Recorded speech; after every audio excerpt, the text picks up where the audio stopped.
দাদা,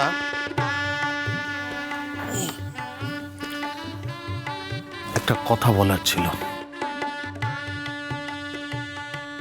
বৌদি, শুনেছি তুমি নাকি খুব ভালো গান গাও, একটু গান শোনাও না আমাদের। আচ্ছা, বাসরাতে কিন্তু গান গাইতে হয়, এটা নিয়ম, এটা জানো তো? হ্যাঁ হ্যাঁ, একটা গান শোনাও, আমাদের কিন্তু প্রচন্ড ঘুম পেয়ে যাচ্ছে। কি? হে নানা, যদি ঘুম পেয়ে যায় তাহলে ঘুমিয়ে নাও।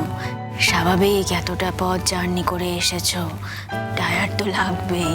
যতই রাত জাগুক আর যতই টায়ার্ড থাকুক, তাই বলে যে সবাইকে ঘুমিয়ে পড়তে হবে তারও কিন্তু কোনো মানে নেই। হ্যাঁ, না, একদম না। এই যে আমাদেরও কিন্তু ঘুম পাচ্ছে, কিন্তু তাই বলে আপনি আমাদের ঘুমিয়ে পড়তে বলবেন সেটা তো হয় না, তাই না?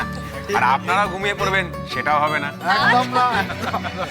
আরে বাবা, বাসর রাতে রাত জাগার নিয়ম আছে, আর আমরা সবাই রাত জাগবার জন্যই এসেছি। আমরা কিন্তু সবাই রাত জাগবো, কি? আরে বাবা, সবাই মিলে হই হই করব, গল্প করব, মজা করব, কি তাই তো? একদম। ছোটবেলায় বড়দা ভাই গল্প বলতো আর আমি ঘুমিয়ে পড়তাম। ঘুমানোর আগে নিয়ম ছিল, মা তো পারতো না, মা বাকি ছেলে মেয়েদের নিয়ে ব্যস্ত থাকতো, কিন্তু বড়দা ভাইয়ের দায়িত্ব ছিল আমাকে গল্প শুনিয়ে ঘুম পাড়ানোর। কিরে বড়দা ভাই, মনে আছে তোর? মনে আর থাকবে না, কি করে ভুলবো বল? ভুলে যাস না, তোর থেকে আমি বড়। ছোটবেলার গল্প বলছো, বোনকে গল্প শুনিয়ে ঘুম পাড়াতে, আমাদের একটা গল্প বলো। গল্প বলবো? দেখো, আমি নিজেই তো একটা গল্প, শুনতে হলে আমার গল্পই শুনতে হবে। আরে শুনতে চাই না মানে? তুমি যে বলতে চাও এটাই তো জানতাম না। আরে আমরাই তো তোমায় বলতে বলছি, বলো। দেখো, আমি যদি গল্প বলি তাহলে কিন্তু আমায় অপরাধের গল্পই বলতে হবে। অপরাধের গল্প, একজন অপরাধীর গল্প, একজন অপরাধী যে কিভাবে আস্তে আস্তে নিজের জীবন আবার ফিরে পেল, সেই গল্প। একজন অপরাধীর জীবন থেকে ক্রমশ ধীরে ধীরে যখন সমস্ত আলো নিভে গিয়েছিল, কিভাবে তার জীবনে আবার সূর্যের আলোর প্রবেশ ঘটল, তার গল্প।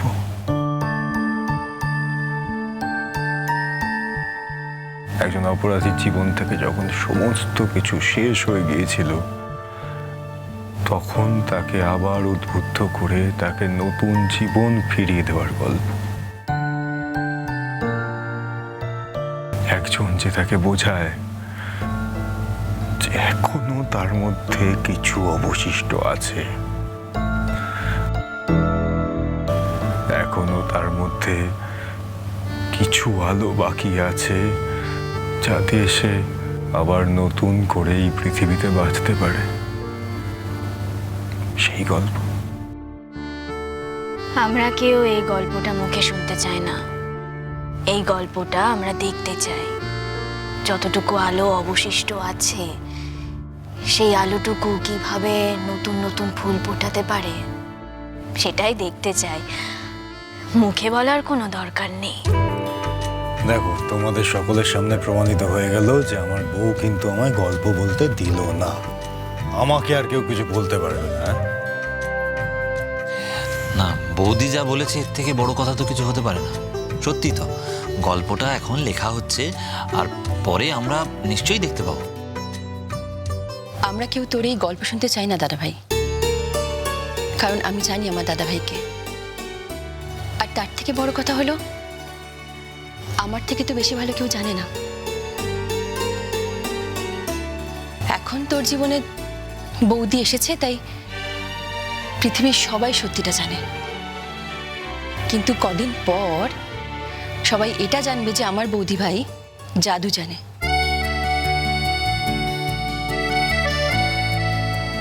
সে চুপি চুপি একটা মরা গাছকে নতুন করে ডাল গজানোর দায়িত্ব নিয়েছে, নতুন করে ফুল ফোটানোর দায়িত্ব নিয়েছে।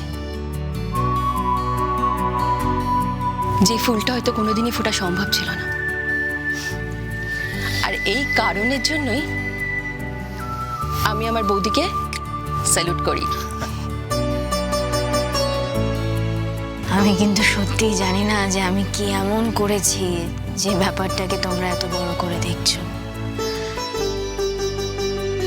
ফুল অনেক আগে থেকেই ফুটেছিল, শুধু অন্ধকার ছিল তো ভেতরটা, আলো এসে পৌঁছতে পারেনি। আলো এসে পৌঁছলে যদি সেই ফুলগুলো সবাই দেখতে পারে, আমি শুধু সে চেষ্টাই করেছি। এর মধ্যে তো মহত্বের কিছু নেই।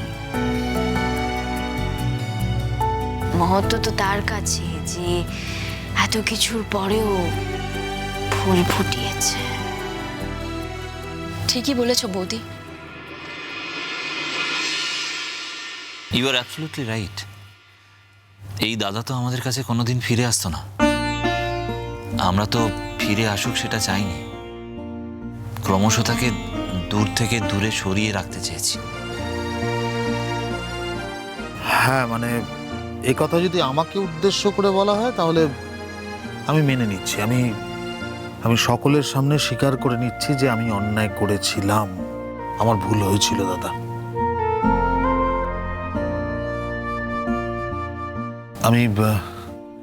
আমি স্বার্থপর হয়ে উঠেছিলাম আমার বউয়ের জন্য না, আমার সন্তানের কথা ভেবে। দাদা আমি বর্তমানের কথা ভাবতে গিয়ে আমি আমার অতীতকে অস্বীকার করে ফেলেছিলাম। দাদা আমি আবার বলছি, আমি সকলের সামনে বলছি, আমার ভুল হয়েছিল, আমাকে ক্ষমা করে কি দিস। করছিস? থাক না এই কথা। না দাদা বিশ্বাস কর, আমি সত্যি বলছি। কেন বলছিস সেগুলো? মাথা খারাপ হয়ে গেছে তোদের? না দাদা, মাথা খারাপ হয়নি। যেটা সত্যি সেটাই শুধু মেনে নেওয়া হচ্ছে। এতদিন তো শুধু সংসার, সন্তান, সমাজ এইসব গণ্ডির মধ্যেই আটকে ছিলাম। কোনোদিনও সাহস করতে পারিনি যে তোমার মতো একজন মানুষকে বুকে টেনে নেওয়ার। স্বীকার করতে পারিনি। অ্যাটলিস্ট দূর থেকে হলেও তোমার দুই ভাই যে তোমার জন্যই অপেক্ষা করে আছে সেটা কোনোদিনও বলতে পারিনি। We are sorry দাদা, we are really sorry.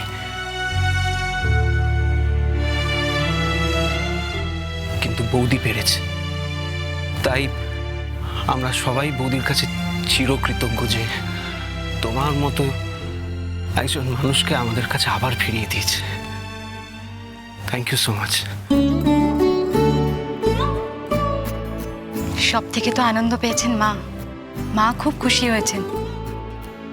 মা যে বুকের মধ্যে এতটা কষ্ট চেপে রেখেছিলেন সেটা তো আমরা কখনো ভাবিনি। এই সব কিছুর জন্য তুমি দায়ী গুড্ডিদি। তোমার খুব ভালো হোক। দাদা ভাইয়ের সাথে তোমার সংসার স্বপ্নের সংসার হয়ে উঠুক। তুমি দেখো, যে কোনো মেয়েই চাইবে তোমাদেরকে দেখে এরকম সংসার করতে। এই আমি বলে দিলাম। তোমরা সবাই যেভাবে পুরো বিষয়টাকে দেখছো বা ভাবছো, এতটা বড় করে আমি ভাবিও নি, দেখিও নি। দেখো, আমার শুধু মনে হয়েছে যে মানুষটার মধ্যে এত সম্ভাবনা আছে, যে মানুষটা যে কোনো মানুষকে এত ভালোবাসতে পারে, এতটা ভালোবাসা যে দিতে পারে, সে কি করে কোনো মানুষের ক্ষতি করতে পারে? সে কি শুধু অপরাধ করতেই পৃথিবীতে জন্মেছে? তা তো হতে পারে না। একটা কথা কি জানো তো, আমি না প্রত্যেক দিন নতুন করে ওকে আবিষ্কার করেছি, জেনেছি, বুঝেছি, চিনেছি। আর এই কোনো কিছুই মিথ্যে নয়, সবই সত্যি।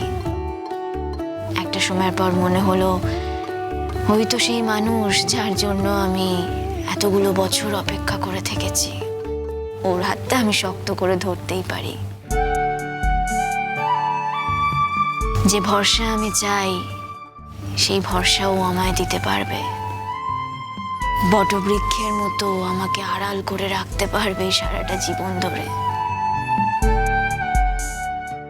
আর ঠিক সেই কারণেই হয়তো আমি সবার সামনে প্রমাণ করতে পেরেছি যে ও অপরাধী নয়। সে কারণেই হয়তো আমি এটা প্রমাণ করতে পেরেছি যে আর 5 জন মানুষের মতোই ওরও অধিকার আছে সমানভাবে বেঁচে থাকার, নতুন জীবন শুরু করার। যা যা ভেবেছি, যা যা মনে করেছি, সেগুলো যে ঠিক মতো করতে পেরেছি, এটাই আমার শান্তি। এর থেকে বেশি আর কিচ্ছু চাইও না, চাইও নি। আর সর্বোপরি এই মানুষটা যদি আমার সঙ্গে না থাকতো, যদি আমাকে সহায়তা না করতো, আমি কি এত কিছু করতে পারতাম?